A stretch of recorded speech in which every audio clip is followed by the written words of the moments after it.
Halo, Sobat Suara Perempuan Berkarya. Kembali lagi di Ruang Inspiratif, tempatnya suara-suara perempuan yang hebat dan perempuan muda yang membawa perubahan melalui prestasi.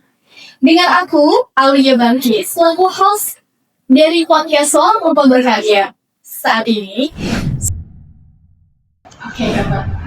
Nah, pasti buat seorang Fatma ya tentunya tidaklah mudah untuk setiap perjalanan yang sudah kakak melewati gitu ya kak. Dan boleh tahu ya siapa sih sosok yang memang dari awal perjalanan kakak untuk mensupport kakak seperti itu? Kalau untuk sosoknya sendiri sih aku nggak ada yang sampai saat ini kayak karena dia gitu, nggak ada sih, kayak lebih ke diri aku sendiri aja gitu. Karena memang apa ya namanya? Berarti memang sosok yang berperan penting gitu ya dalam hidup kita. Mensupport itu bukan orang lain tapi memang diri kita sendiri ya. Ya. Pasti kalau ditanyakan orang tua pasti mensupport. Iya betul. Apapun yang diambil langkah anaknya selain itu positif dan terbaik, tentu untuk mensupport anak itu udah pasti banget gitu ya. Oke, Kak Fatma. Nah, kebetulan nih aku tahu kalau Kak Fatma itu memang mengumpulkan medali itu memang dari tahun 2018 betul kan? Iya betul. 2018 sudah mengumpulkan medali. Aku 2018 ngapain ya? Kalau kita dari 2018 sudah mengumpulkan medali, meraih juara prestasi ya, meraih kejuaraan ya kan dari tahun 2018 guys. Sampai saat ini masih meraih medali itu. Alhamdulillah. Mulai berjasa buat semangat. 2015 aku ngapain aja juga belum ya, masih main-main sama teman-teman ya. Tapi kalau Fatma ini udah berfokus ke prestasi itu keren. Nah, dari O2SN betul kan? Betul. O2SN, KOSN, betul ya, kan? Ya? Betul. Terus Porprov ya? Iya. Kalau Porprov itu apa sih kan? Pekan Olahraga Provinsi. Kan olahraga provinsi kayak gitu. Nah, itu tuh mewakili provinsi berarti ya? Iya. Enggak mewakili kota, tapi tingkat provinsi. Kalau KOSN itu? KOSN itu kompetisi olahraga siswa nasional, itu mewakili SMA. Oh memang tingkat SMA, SMK sederajat betul ya? Kalau Porprov ini kalangannya bebas atau seperti apa? Kalau Porprov itu antar daerah, jadi kan kalau di Banten tuh ada 8 ya kan. Nah karena aku termasuk dari Kota Tangerang, aku perwakilan dari Puslacap Kota Tangerang gitu. Sampai ke Jurprov juga kan ya? Kalau ke Jurprovnya beda event lagi. Jadi kalau Porprov itu nanti nyambungnya ke PON kan, ke Prapon. Ini maksudnya masih bahasa asing ya sebenarnya kayak? Iya masih agak Jurprov atau Porprov. Kalau aku tadi kan olahraga provinsi. Kalau aku dari ada basket. Itu tuh ada tuh pas kejurnas di nasional. Iya. Jadi memang mau provinsi. Dan saya juga ada event yang kakak ini nggak sih? Kayak mungkin event apa? Sering dipanggil untuk ini nggak? Kayak tampil kayak gitu? Kalau sering untuk tampil sih kayaknya gak ada sih kalau untuk sekedar tampil lah. Kalau untuk event resmi semacam Porprov ini ada lagi sih, kan 2026 dia kan per 4 tahun. Nah itu aku masuk SK lagi buat tanding di Porprov lagi. Kalau di taekwondo itu dia lombanya ada ini ya, kualifikasinya apa namanya, kriteria berat badan gitu. Oh kalau itu di Kyorugi. Kalau di Kyorugi itu yang fightnya gitu. Kalau aku kebetulan bukan Kyorugi, aku di Pomse, jadi yang seninya gitu. Oh gitu. Jadi banyak ya ininya ya. Iya, ada nomor pertandingan juga. Ada gak sih Kak momen yang paling apa ya berkesan selama lomba? Kalau berkesan sih kalau bagi aku yang paling berkesan itu di O2SN sama di Porprov. Karena kalau di O2SN itu kan yang 2018 itu aku benar-benar pertama kali medali pertama aku tuh di O2SN. Itu sebelumnya sebenarnya sebelum O2SN aku udah tanding di Porkot. Porkot itu pekan olahraga kota. Tapi aku karena masih baru waktu itu, jadi aku belum dapat medali. Terus di O2SN aku tanding lagi, itu tingkat kota dan aku ngewakilin SMP aku, itu baru aku dapat medali di situ, dapat medali emas gitu. Medali pertama aku medali emas, jadi kayak aku kayak wah gitu. Bisa ya ternyata ya medali pertama aku emas gitu. Keren banget. Itu sebuah apresiasi diri ya kak. Mm-mm. Jadinya apa namanya semakin semangat ya. Iya. Semangat menjalani taekwondo Mm-mm. gitu kan, sering-sering. Ya jadi termotivasi untuk diri sendiri sih ya. Iya betul. Itu sampai ke akhirnya aku bisa ikut porprov. Sebenarnya sebelum porprov aku dipersiapkan untuk Popda. Popda itu sama juga provinsi, tapi dia itu lebih ke pelajar. Jadi kalau porprov itu lebih ke senior yang tanding. Kalau Popda itu sama-sama provinsi tapi pelajarnya gitu, umur Oke. pelajar. Cuma karena waktu itu 2020 kan COVID ya, jadi nggak jadi tuh di cancel. Padahal aku udah yang latihannya udah benar-benar ekstra supaya bisa dapat hasil yang maksimal lah di. Yang menarik dari Kak Fatma ini, ya, gak cuma jago di lapangan, ya guys. Tapi Kak Fatma ini memang pelatih ya Kak ya. Jadi gak cuma di lapangan, tapi dia apa ya mengeksplorasikannya lagi ke teman-teman yang lain dengan mengajar. Ya, kan? Kita berbagi ilmu itu indah ya Kak ya. Iya. Kakak ngajarnya gimana Kak?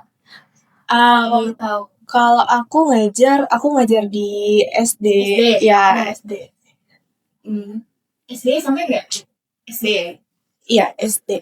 Jadi kakak Fatma ini memang selain berlomba kan, selain berlomba tanding di lapangan, tapi kamu SD guys ya.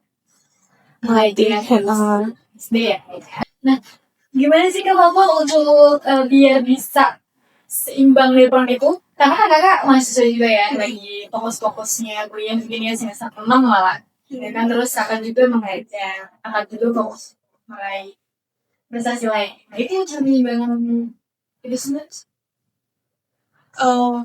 Kalau seimbanginnya kan emang udah ada jadwalnya masing-masing ya. Kayak di sini aku juga magang, aku juga ngelatih, aku latihan juga. Kalau untuk semua itu kan aku emang udah ada jadwalnya masing-masing kan, kayak latihannya setiap hari apa dan jam berapa itu udah ada. Terus ngelatih juga udah ada jadwalnya sendiri dan itu nggak nabrak sama perkuliahan aku. Jadi kan selain magang aku juga kuliah. Nah itu juga emang udah ada waktunya masing-masing. Cuman kadang kan kayak ada aja entah kuliahnya cancel gitu ya kayak KP gitu. Nah itu mungkin kalau emang mepet waktunya sama jam latihan atau jam ngelatih, ya mau gak mau kejar-kejaran waktu gitu. Jadi kayak diusahain pergi ke tempatnya gitu. Oke, jadi memang Kak itu bisa ini ya manajemen waktunya karena memang sudah terjadwal gitu kan. Jadi kenapa bisa? Karena kita tuh nggak mungkin kita ngambil A nih, tapi kita apa ya? Kalau misalkan kita berpikir kalau takut nggak konsisten harus seperti apa gitu, kita udah tahu lah. Kita ngambil ini tuh kita udah tahu resikonya apa gitu kan. Iya betul. Dan untuk menyeimbangkan itu semua kan sudah terjadwal gitu, guys. Jadi kita nggak apa hanya ngambil beberapa kegiatan, cuma kalian juga harus tahu gitu kan.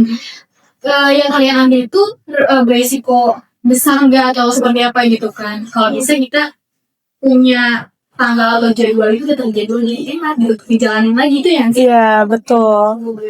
Emang kalau dia lihat 8 ini pada lain magang juga ya kan? Iya betul. Jalan sedang Iya. lagi untuk tadi gitu. Itu dia nanti atas semangat ya. Iya betul. Ya Mama. Dari pengalaman Kak Fatma selama ini, mungkin boleh dong Kak pesan-pesan untuk perempuan di Indonesia di luar sana gitu ya, yang memang saat ini masih untuk terus berkarya atau dia sedang meraih mencapai dia ya mencapai meraih keadilan. Tapi dia masih ragu dengan dirinya sendiri. Pesan untuk dari kakak untuk teman-teman perempuan di luar sana. Oke, kalau yang masih ragu mungkin ragu itu wajar karena aku pun juga merasakan hal itu gitu kan. Tapi lebih baik coba untuk berani mengatasi rasa ragu itu. Lebih gak ada salahnya untuk mencoba gitu. Karena ragu itu kan cuma dari pikiran kita gitu ya. Oke, sorry guys. Ragu dari pikiran. Iya, betul.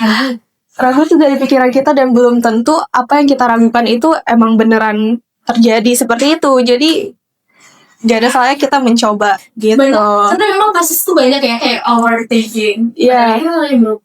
Belum terjadi. Iya. Terjadi jadi hanya pikiran kayak aduh ragu bisa nggak ya? Tapi kita hanya pikir dari itu. Jadi jangan takut. Iya, jangan takut buat coba sesuatu. Melatih keberanian itu tahu ya? Nah, oke. Boleh kasih semangat. Boleh? Boleh. Semangat gitu. Siapa tahu kan kalau kamu punya jago, kalian tahu tiba-tiba bisa menyiapkan semangat kayak gitu untuk perempuan Indonesia di luar sana ya kan. Coba tanya apa yang jago enggak kan? Tuh, bener gak? Kasih semangat. Karena aku butuh semangat dari Kak Fatma. Kan salah satu perempuan Indonesia. Boleh dong. Oke, untuk perempuan Indonesia di luar sana mungkin banyak banget yang sebenarnya mau mencoba untuk berprestasi atau meraih sesuatu tapi masih terhalang, entah itu stigma orang-orang atau masih ada keraguan di pikirannya sendiri. Menurut aku, coba jangan terpengaruh oleh perkataan orang lain atau apapun itu dari pikiran sendiri. Lebih berani untuk mau mencoba, karena kita semua tuh punya hak untuk bisa meraih sesuatu gitu. Betul. Aku berasa termotivasi banget sempat. Iya. Karena kata ini sama-sama mengerti ya dan paham gitu. Soalnya itu semangat dia sama aku. Ini semangat. Tapi bener aku jadi semangat sih sumpah. Karena memang harus berani ya. Berani gak? Berani. Kalau kita nggak mencoba, kalau kita nggak mau mulai, iya betul. Apa nanti jadi penasaran sih? Nanti kalau udah tua, kenapa ya gue mudanya kenapa nggak ikut ini, kenapa nggak ikut itu gitu? Karena ini menyesal sendiri. Iya, mending coba-coba sekarang. Ada salah sedikit tuh nggak apa-apa gitu, daripada nyesal karena nggak mau coba gitu. Coba nggak? Kalau nyesel gak bisa diulang lagi. Iya. Menghargai waktu. Yes. Iya, betul. Seulang kembali. Seperti itu. Seperti harganya sebenarnya gak sih? Waktu step. Oke. Ya, oke teman-teman. Ternyata mungkin itu sih kita yang pengen aku tanyain gitu kan. Mungkin nanti selebihnya di balik layar ini doang. Kita boleh bisa kenal lebih dekat lagi ya Kak Fatma. Boleh share juga gitu. Dan sebelum itu saya mengucapkan terima kasih banyak Kak Fatma sudah menyempatkan waktunya untuk hadir di podcast Suara Perempuan Berkarya, karena suara perempuan itu penting dan perlu untuk didengar gitu di luar di sana gitu kan. Karena mahasiswa S.A.U.N.G.L itu mungkin belum banyak yang tahu ya, di S.A.U.N.G.L itu banyak banget mahasiswa yang berprestasi. Contohnya salah satu gitu. Sayang kamu juga masih banyak ya. Betul. Kalian yang mau masuk S.A.U.N.G.L banyak banget wadah atau tempat untuk teman-teman gali potensi teman-teman yang kayak siapa tahu kita dari yang nonton termotivasi untuk ikut jadi atlet taekwondo gitu kan. Ya sih Kak. Iya, betul. Taekwondo asik gak? Asik banget. Apalagi kalau kita sudah mencintai hal tersebut, Jadi mau apapun rintangannya atau apapun tangannya itu happy aja. Iya gak sih? Betul. Dan terima kasih banyak sekali lagi sudah berbagi cerita penuh inspirasi dan semoga jalan yang sangat tidak pamudi untuk menjalani grup sekali dan penuh semangat dan makna nih yang disampaikan dari Kak Atika selaku atlet taekwondo dari kampus Universitas Solo. Yes.